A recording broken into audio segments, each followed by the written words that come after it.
Rural Americans deserve access to the best of what our country has to offer, especially health care. Across every state, every community, America's rural hospitals are the first line of defense, protecting our families, neighbors, and loved ones.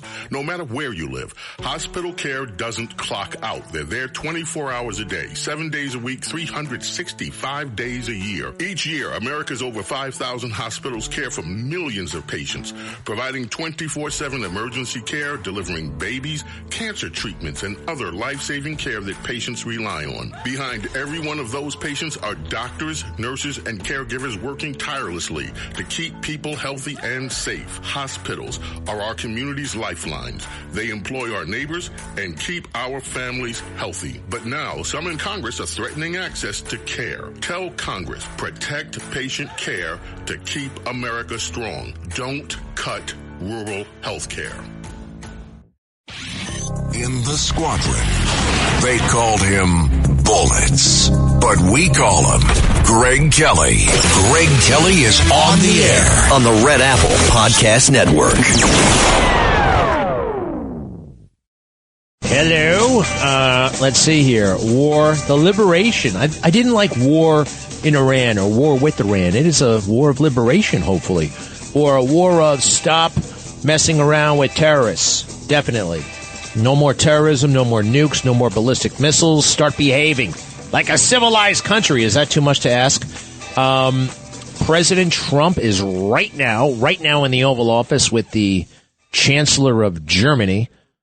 All I know is it's not Angela Merkel and it's not Helmut Kohl.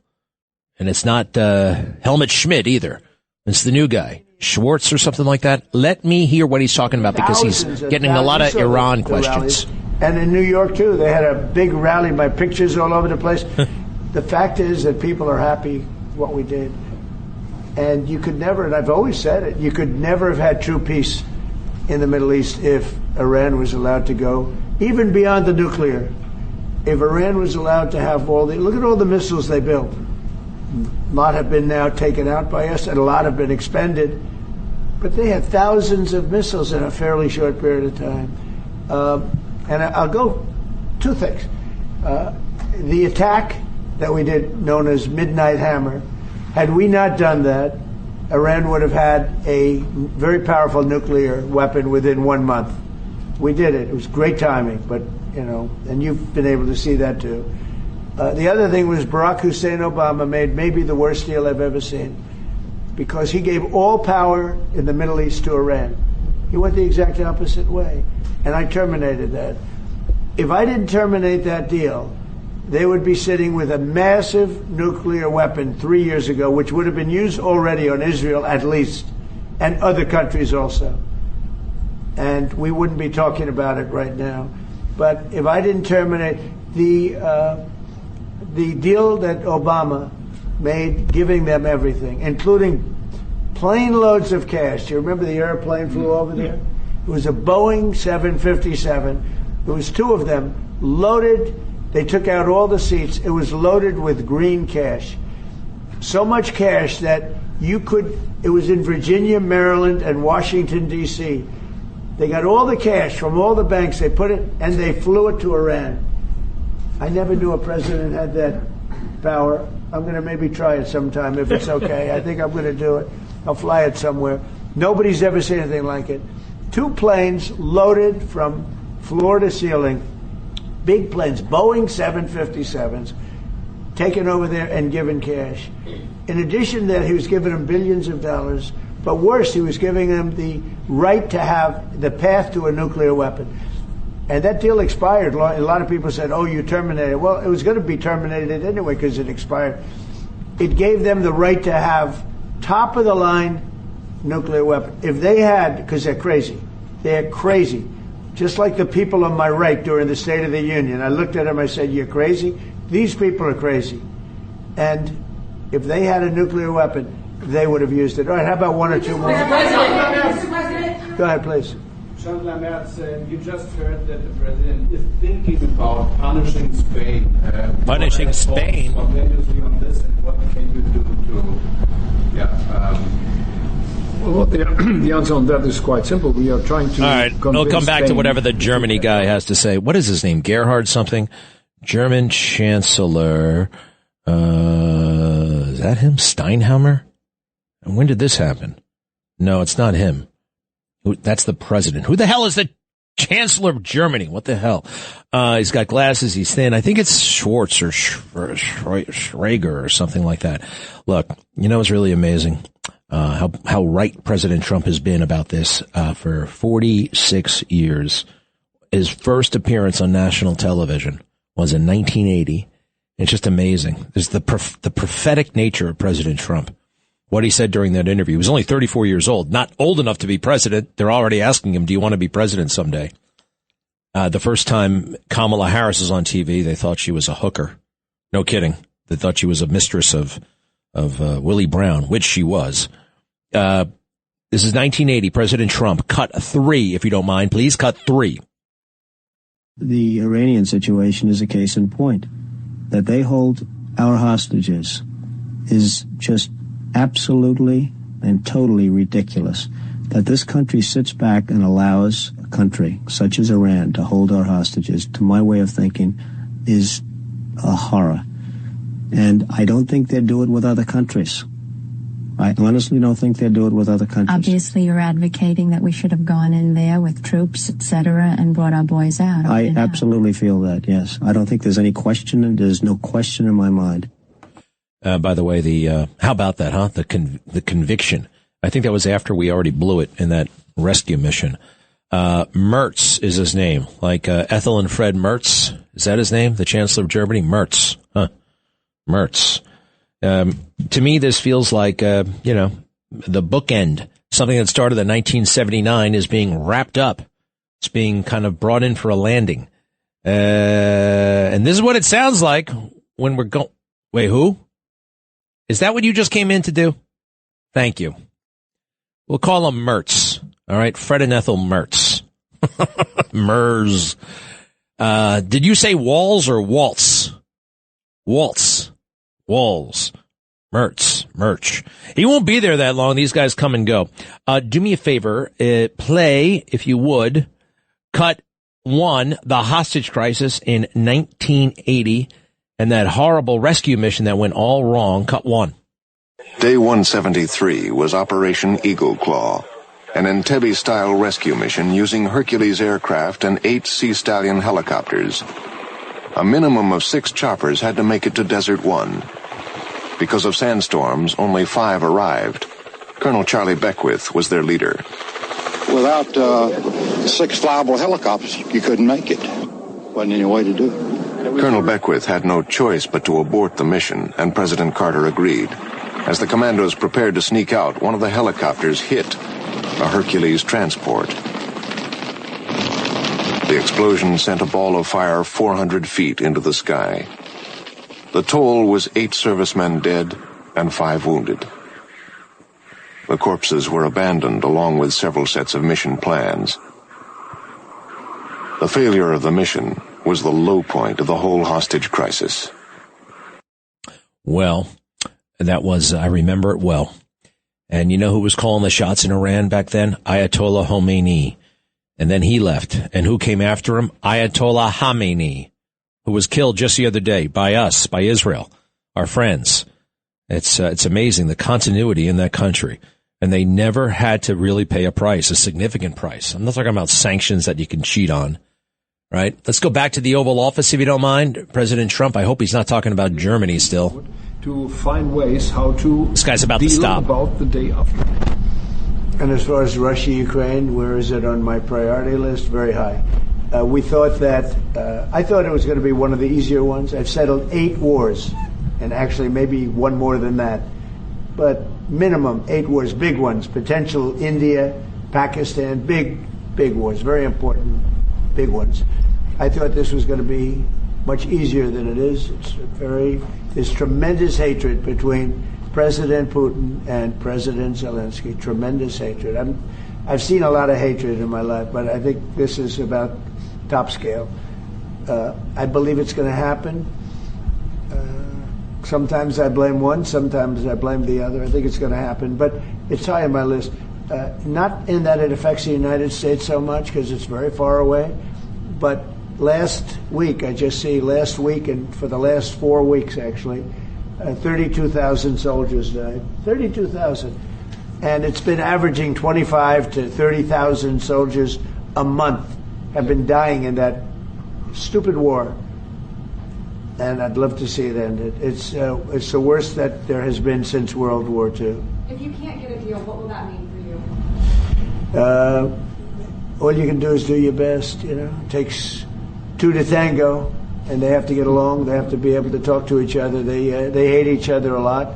That has an impact. It really has an impact. It's bad for both. The saddest is that if the election weren't rigged, my election, that war would have never taken place. And you know what else wouldn't have taken place? Allowing 25 million people to pour through an open border. That wouldn't have taken place. A lot of things would have been different. But we're doing very well. And I think a big factor in this world and future factor is what we're doing right now with Iran. If we don't stop them, or if we didn't stop them, or if we didn't start, they've been decimated. But if we didn't do what we're doing right now, you would have had a nuclear war, and they would have taken out many countries. Because you know what? They're sick people. They're mentally ill, sick people. They're angry. They're crazy. They're sick. Thank you very much. Thank you very much, everybody. Thank you. Wow. Angry. Totally. All right. Well, that's that. Man's been spot on. How is this thing going? I just heard we're not running out of bombs, although there is some concern that we're going to run out of bombs. I don't think he can say that. We can get the job done. There's enough, and there's plenty of dumb bombs that don't have the same kind of sophistication that they say the Tomahawk missiles have and that kind of thing. You heard what Marco Rubio said about this Iran stuff. We're just getting started, man. This thing could get, hard to believe. We already killed the president, the theocratic leader of that country. Remember how long it took us to get Saddam Hussein? 9 months. 9 months after we invaded in March. They didn't find him until December. What did he do for those 9 months? He directed the insurgency, and a lot of people got killed. Here's Marco, Secretary of State Marco, cut 7, if you don't mind, cut 7. The United States would not deliberately target a school. Our objectives are missiles, both the ability to manufacture them and the ability to launch them, and the one-way attract drones. That would be our focus, and that's what we would be focused on. We would have no interest and, frankly, no incentive to target civilian infrastructure. The Iranians are, on the other hand, targeting civilian infrastructure. You guys have seen it. I'm sure you've seen it. They're hitting hotels. They're hitting embassies. They're hitting airports. They're hitting oil infrastructure. They're doing all that stuff. And again, he says, this thing, we're just kind of warming up. We can go even more intense than what we've done so far here. It's very impressive. I pointed out last night, I made a video about this. You'll hear all kinds of reports about collateral damage and women and children being killed. Now, I can't discount that entirely. That does happen in war, always. But the way it happened here, it was almost scripted. It was almost, right? It was almost automatic. There was something about the coverage that made me very suspicious. In almost every war the United States is involved in, they always accuse us right off the bat of committing a war crime. And this is one of those occasions. Cut 8, if you don't mind. This is ABC News doing, I believe, the work of state-run media for Iran. Cut 8. Screams of terror as cars and buildings engulfed in flames. One strike hitting an elementary school and killing over 100 people, according to Iranian state media. The U.S. now investigating and working to verify that report, saying it would never deliberately attack civilians. You hear? Right? It's all about, no. I don't think that happened. And they don't mention that this is right next to a, what do you call it? One of those Republican Guard, Islamic Revolutionary Guard Council setups. Right next to a military facility. And they always do this. I found a movie, Flight of the Intruder. The guys get back from hitting Hanoi. They take out all the surface-to-air missiles. Usually they're sent to bomb some stupid target that makes no difference, literally like an empty, abandoned factory. But they decided to go downtown to Hanoi, take out the surface-to-air missiles, The Vietnamese find out about this. The North Vietnamese, the first thing they do is say they bombed a baby hospital. Just like Saddam Hussein. They bombed the baby milk factory. Literally, he said that. Flight of the Intruder. Great movie with Danny Glover, William Dafoe, and a guy named Brad Johnson. Here they are getting back from the mission in their A6 Intruder. And they got to go see the boss. Cut 9, if you don't mind. Cut 9. The lights are much brighter. They're happy. You can forget all in the plane. Forget all your cares and go.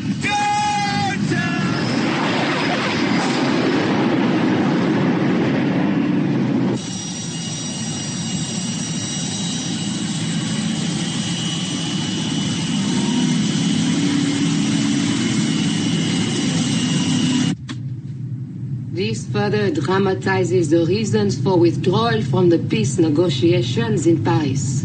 The only damage was a direct hit to a children's hospital, leaving hundreds of innocent infants dead. French journalist from Hanoi, about an hour ago. You were over Hanoi, weren't you? It was a good mission, sir. Sir, we blew the out of them, but we didn't come near any hospital. You think I don't know that? I know what you hit. The Air Force knows what you hit. So does CT F-77. So does General Giap and the entire World Communist Union. But no one's going to admit it. No one's going to admit it. So they come up with that story that they bombed the little baby hospital. All kinds of deception in war. The idea, though, that this is the most horrific thing ever, wrong. Presidents have been thinking about this. Presidential candidates have been thinking about this for a long, long time. And again, I can't play this enough. Hillary Clinton, 2008, because Obama back then was a bit of a dove, right? He was the anti-war guy. He was the one Democrat who said maybe invading Iraq is not a good idea. He said it in 2002. I got to give him credit. He said out loud in 2002 that he opposed the invasion of Iraq. Hillary and all the other Democrats actually voted for it, because some of them voted against the Gulf War, and that kind of blew up in their face. The Gulf War was done in 100 hours. Al Gore became vice president because he voted for the Gulf War. So Hillary on warfare, 2008, cut 11. If Iran were to launch a nuclear attack on Israel, what would our response be? And I want the Iranians to know that if I'm the president, we will attack Iran. Whatever stage of development they might be in their nuclear weapons program in the next 10 years, during which they might foolishly consider launching an attack on Israel, we would be able to totally obliterate them. Wow. What would her liberal base say about that? What would AOC? Got to get her comment. Okay, there's the music. Have you seen the deposition from Hillary and Bill? Hillary lost her cool. Bill Clinton, yikes. He's very, very delicate these days. He's not guilty. Whatever you think of Bill Clinton, he did not hook up with girls. All right? I can basically prove it. I'll be right back. Greg Kelly. Let's go, Brandon.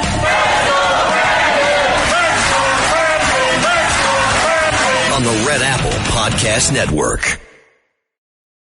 Rural Americans deserve access to the best of what our nation has to offer, especially healthcare. Across every state and every community, America's rural hospitals are the first line of defense, protecting our families, neighbors, and loved ones. No matter where you live, hospital care doesn't clock out. They're there 24 hours a day, 7 days a week, 365 days a year. Each year, America's over 5,000 hospitals care for millions of patients, providing 24/7 emergency care, delivering babies, cancer treatments, and other life-saving care that patients rely on. Behind every one of those patients are doctors, nurses, and caregivers working tirelessly to keep people healthy and safe. Hospitals are our community's lifelines. They employ our neighbors and keep our families healthy. But now, some in Congress are threatening access to care. Tell Congress, protect patient care to keep America strong. Don't cut rural health care. Greg Kelly. On the Red Apple Podcast Network. All right, so right now, our boys flying over Iran, our boys and girls. Did you see the people who were shot down by our own guys? Shot down by Kuwait. They're on our side. shot down. They eject all safely out of F-15 planes, and they were happy. When they hit the ground, they were happy. That woman, who was a female pilot, she was happy. The guy greeted her. I know what it's like to eject from an airplane. It's not pleasant. Depends, I guess, what altitude. I was a lot higher. I did not have a peaceful ride down. And they're basically in a war zone, but they were very happy when they got to the ground. 3 planes shot down by Kuwait. I can't blame them too much. Hey, one thing. Bill Clinton hooked up with women left and right. Women all over the place. But no indication whatsoever that it was girls. All right. That he had a thing for minors. There's no indication of that. And, even they were harassing him basically during the Q&A. And I don't like to see that. And I know President Trump does not like to see that. It's not good. We have total air dominance, air superiority over Iran. What does that mean? A guy can fly her jet over Iran, and basically there is no risk whatsoever to that person being shot down. They're not going to be shot down. They don't have the capability. All of those weapon systems have been taken out. It's very much like Afghanistan. After like the first day or so, Afghanistan was a cakewalk for the pilots, at least. Something can still go wrong. It's still dangerous. It's dangerous flying a fighter jet, in peacetime. It's dangerous flying with bombs in peacetime and in wartime. A friend of mine was flying a Harrier jet at night with a bunch of bombs on it, Mark 82s, I think. And they just blew up. They blew up while they were, right next to his head. They blew up and his plane was destroyed and he was killed.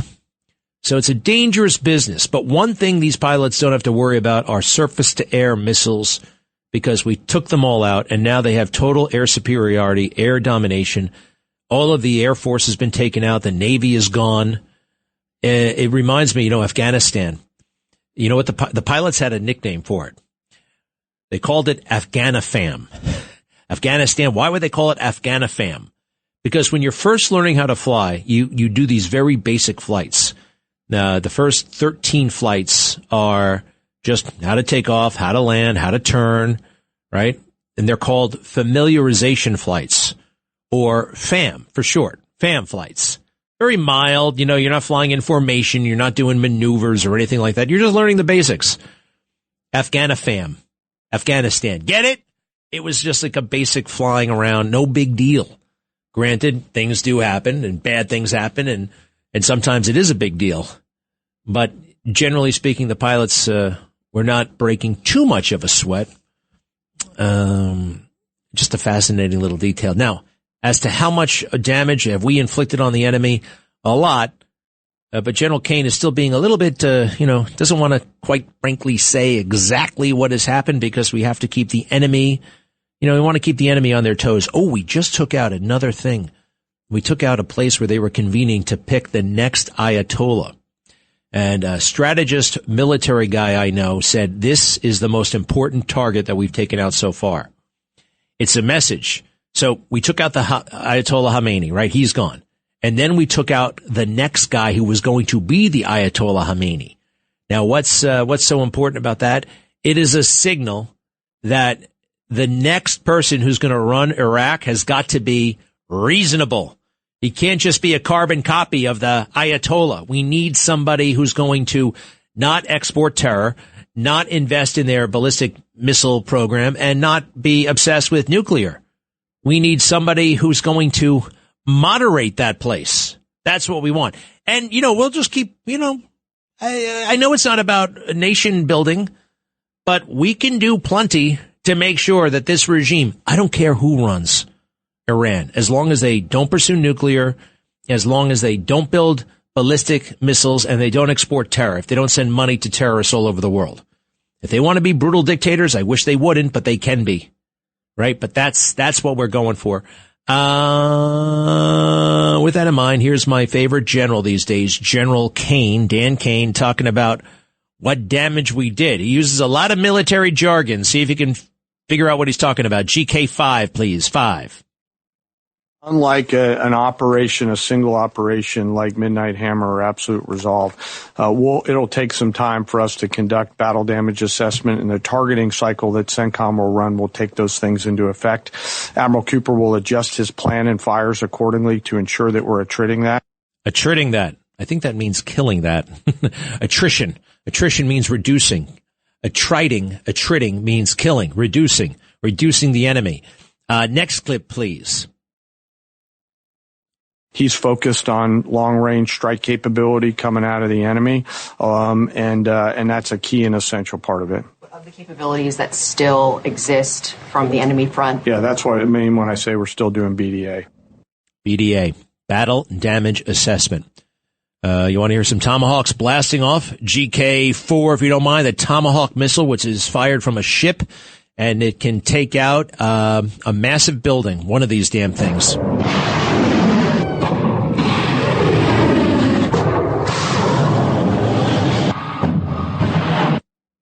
All right. Are you intimidated? The Iranians are. And there's word that they have actually reached out to the Trump administration. They want to talk. They want to have hey, can we be reasonable here? It's very interesting to me that the guy who's alive still is the foreign minister. Now, we've been dealing with the foreign minister, a guy who's been sitting down with Whitlock. Witkoff and Jared Kushner. Maybe we like him. Maybe we can kind of do business with him. Granted, he's showing up where he's supposed to show up, whether it's in Switzerland, whether it's in Oman.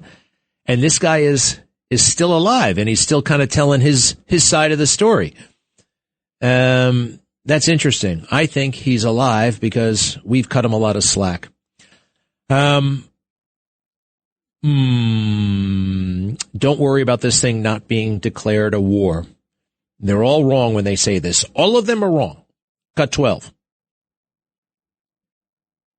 Fact of the matter is, only Congress can decide that we can go to war, and there was no such declaration made. Right now, we have an operation going on, military attacks going on, where they're using language like we're at war, but yet they haven't come to Congress yet. That is a violation of our Constitution. We're in a situation where there's a possible war crime without an actual war having been declared. They're already calling things war crimes. It's it's pretty straightforward. Under the Constitution, the president is the commander-in-chief. We haven't declared a war since World War II. The global war on terror wasn't a declaration of war. That was a resolution. It was different. Legally, it was different. We didn't declare a war in Korea, not in Vietnam, not in Grenada, not in what other wars do we go into? Southwest Asia. Remember the first Gulf War? And Iraq and Afghanistan. Those were not wars, formally declared wars. Different. An authorization for force is not a declaration of war. When are we going to move on from this Iran stuff? There's only so much you can do sometimes. I don't know. I'm getting a little bit, I think I'm ready for some other news. For instance, what did happen last week when Bill Clinton testified before the House Oversight Committee about his relationships with Epstein and the rest. Cut 14, please. Bill Clinton.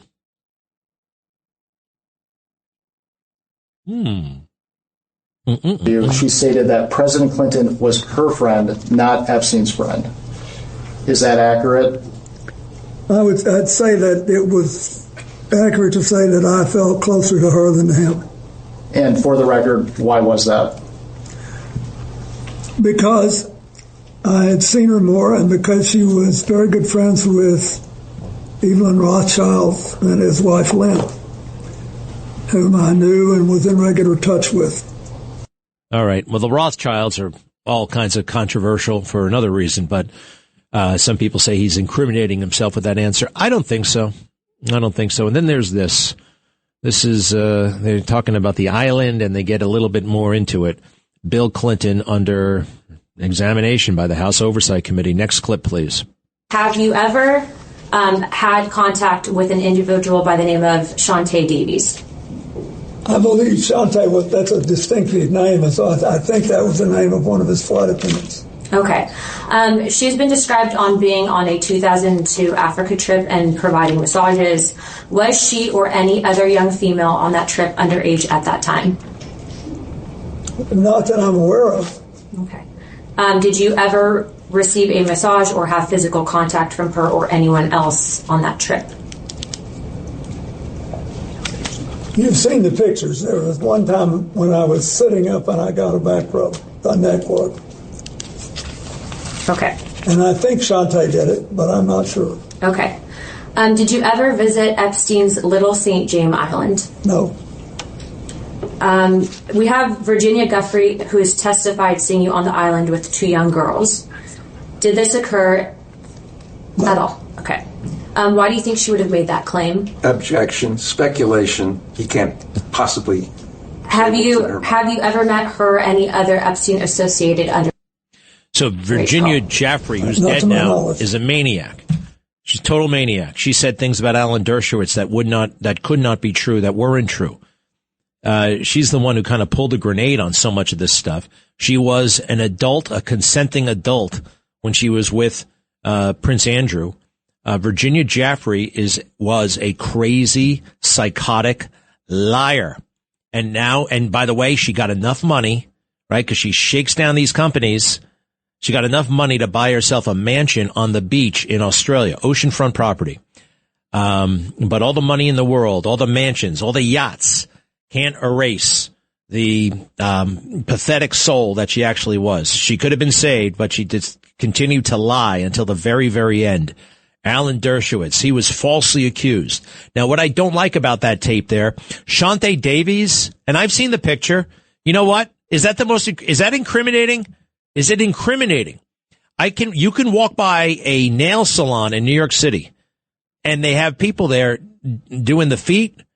And yes, sometimes they're in the massage chair. Have you ever seen that? That thing that you kind of like sit in and they can work your back and you can see it right through the storefront window. You can see it right there. Bill Clinton is fully clothed. He's in a public spot with this woman, Shantae Davis, that they know is 22 years old. And they ask, was she underage? So I agree with President Trump. I don't like to see him deposed. I don't like to see it. Hillary, on the other hand, it was kind of fun to see her get all mad, right? It was a little bit, it was interesting to watch her get kind of all worked up. And she was kind of indignant about the whole thing. Maybe she should be. Boy, oh boy, Bill Clinton, though. You know, he's had to add, he has put himself into some situations. I remember the first time I saw him deposed, 1998. Mr. President, how did your DNA develop, or how did that materialize on Monica Lewinsky's dress? I'll never forget what he said. I think you know the answer to that question. I can't believe she saved the dress. To this day, right? Evidence. That was also a crazy thing. He never should have done that. He did a lot of damage. But you know what? If we did not treat it like it was the crime of the century, right? All those investigations, hearings, impeachment. You know what might have been prevented? 9/11. It's true. 9/11 could have been prevented on 2 things. If he didn't hook up with her, that would have been better. Number 2, if people didn't overreact. And I'm talking about Republicans in Congress in the late 1990s. They blew up the country. They hated him so much. I'll be right back. Greg Kelly on the Red Apple Podcast Network.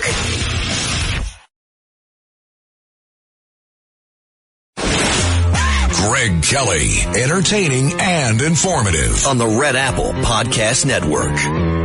Hey, we're back. Social media companies are trying to deny that they created an addictive product. How can they say that with a straight face? You get enough lawyers, you have enough money, you can say anything with a straight face. These guys, these engineers, they have worked so hard and so successfully on making social media so addictive to pretty much everybody who's on it, but especially young women and girls, boys and girls too. It is, I mean, you know, it's one thing back in the day, right? You know, you had to deal with school. You had to deal with the playground. You had to deal with bullies. Maybe you bullied a few yourself, right?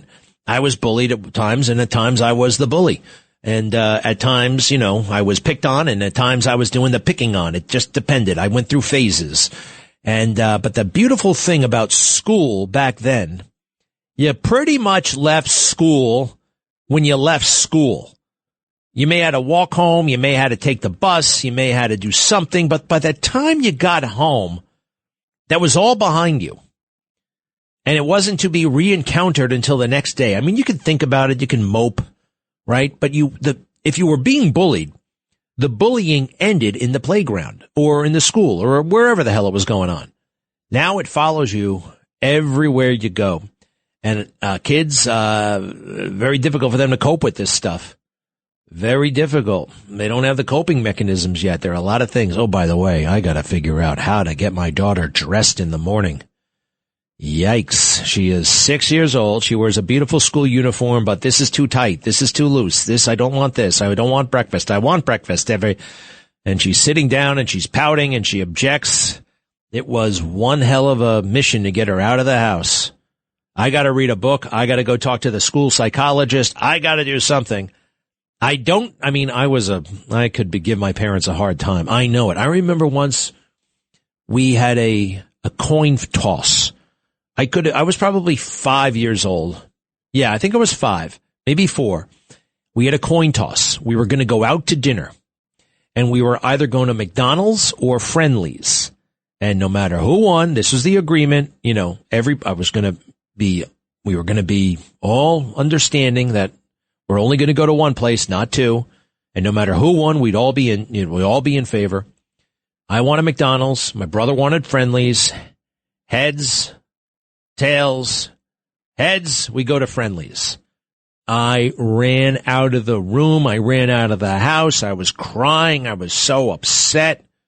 I was such a little punk. I couldn't believe. I think back now. And we go to Friendly's. Remember Friendly's with the fribble? And what did I do? I sat under the table. I refused to eat. I think about that. I can't believe it. Now, another thing. I remember my brother, his birthday is in January. Mine's in December. His January 14th. I come, it's my brother's birthday, and my dad is walking in with a beautiful, interesting G.I. Joe kind of headquarters set. It was the headquarters unit. It was a big thing. I get one look at it, and I run upstairs crying. I mean, what kind of selfish little bastard. What the hell was wrong with that? I guess that's kids, right? That's kids when you're a kid. That's what we're like. And it's terrible. You got to go through it. Although, yeah, I mean, that makes me feel better. It makes me feel better that I was such a little silly, spoiled brat. Even though my parents didn't spoil me, I felt like I acted like that. Hey, do me a favor. We have a clip here. President Trump said something very important yesterday. He granted immunity to the Iranian army, the Iranian Islamic Guard, right? If you surrender, you get immunity, right? You'll get immunity. We don't care what you did before. We care about what you're going to do now. That's one thing that America did not do for the Iraqi army.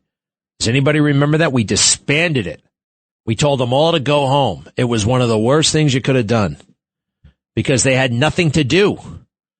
They had all these people. They had nothing to do. 300,000 guys. Each of them had weapons and no income, but plenty of time. And it was a disaster. It was possibly the dumbest thing in the history of things. Are you ready, Lou, with this? It's from the frontline people. And let's hit it. Yes, no, maybe? On the street with guns without jobs. The U.S. commanders, desperate for boots on the ground, had been counting on a pacified Iraqi army to do the grunt work. We actually had people negotiating with Iraqis to bring them back.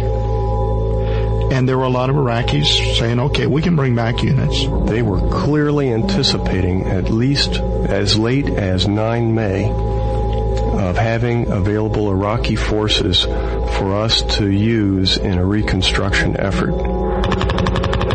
Now you have a couple 100,000 people who are armed, because they took their weapons home with them, who know how to use the weapons, who have no future, and have a reason to be angry at you. Who knows how many folks who got disgruntled and went to the other side. I will tell you this. 72 hours after the decision was made, the first major attack from the airport road took place.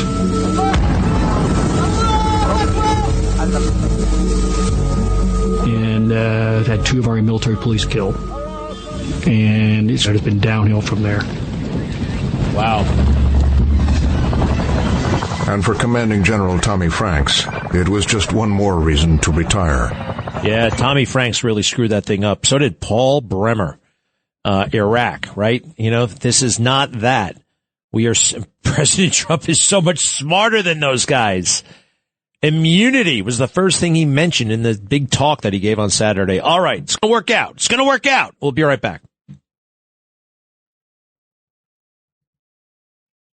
Oh, we have a new time system. Forgive me, Lou. Lou, I go to 105, right? 105. Huh. That puts a whole new paint job on things. 800-848-9222.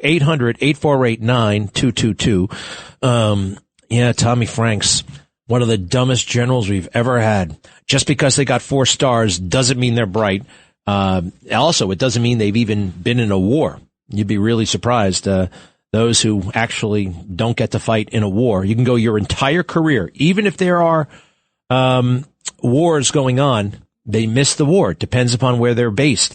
What is up with all of these adult women in their 40s, 30s, 20s, 50s, hooking up with kids and students? The New York Post can't stop reporting on this, and quite frankly, I can't stop reading about it. The mayor of that small town in Louisiana hooking up with all the kids at the high school keg party. The best friend of disgraced Louisiana mayor, accused of raping a 16-year-old boy, told her son to lie till you die about what he saw at the drunken pool party where the alleged assault took place, she testified. Jill Weaver, the lifelong best friend and former sister-in-law of ex-DeRidder Mayor Misty Roberts, told jurors that when she first went to the boozy pool party around 8 p.m. on July 20th, 2024, Roberts was the most drunk she'd ever seen her. He was saying Roberts effed his best friend, Weaver recalled, of the fight between the mom and her son. Oh, my gosh. The kind of things you do, the kinds of things that we do when we let our appetites get out of hand. Sex, Carlos, sex has done a lot of damage. It's created a lot of people. It's created you, me. Everybody we see is the product basically of a sex act. But man, it can get you in trouble. And if you just give into it, it's like any other appetite, right? It might feel good to eat licorice all day long until it doesn't. It might feel good. And by the way, rape, well, it's not rape in the traditional sense, in the forcible sense, right? Now, you could say, well, at 16, you don't have the capacity to consent and that kind of thing. Hey, let's face it, society takes a different view of these things. When the alleged victim is a man and the assailant is a woman, particularly in Louisiana, where that woman is very attractive. She looks great. What can you say? I mean, she does. That can be a problem. That can be a problem. My mom once said, too much of anything is not good. Too much money is not good. Too much beauty is not good. You know, these beautiful people, whether it's men, women, right? If they're not careful, they can become self-absorbed, unrealistic, kind of naive in their own way, because everybody's nice to them. Everybody is nicer to people who are good looking, right? They don't develop the kinds of mechanisms that you need really to get by in life. And suddenly one day, maybe not suddenly, gradually and all at once, they're not that good looking anymore. And they're not young anymore. And they haven't developed a lot of the things that we less attractive people have developed, right? How to get by, how to walk into a room and not everyone's kissing our ass. How do you navigate that? Imagine that. I remember seeing, I won't name any names, but she was the most amazing looking young person I've ever seen. She was probably 23. And she didn't have to do anything. She didn't have to say anything. Everybody was, laughing at her lame jokes. In the olden days, if she was smoking a cigarette, everybody would have been bending over backwards to light her cigarette. You know what I mean? Right? And she really wasn't all that. In terms of talent, in terms of ability, in terms of intelligence. But boy, was she treated like a princess.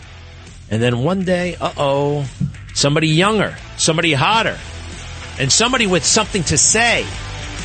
So, too much of anything, my mom said, is not good. Hey, too much poverty, too much lacking is not good either. It works both ways.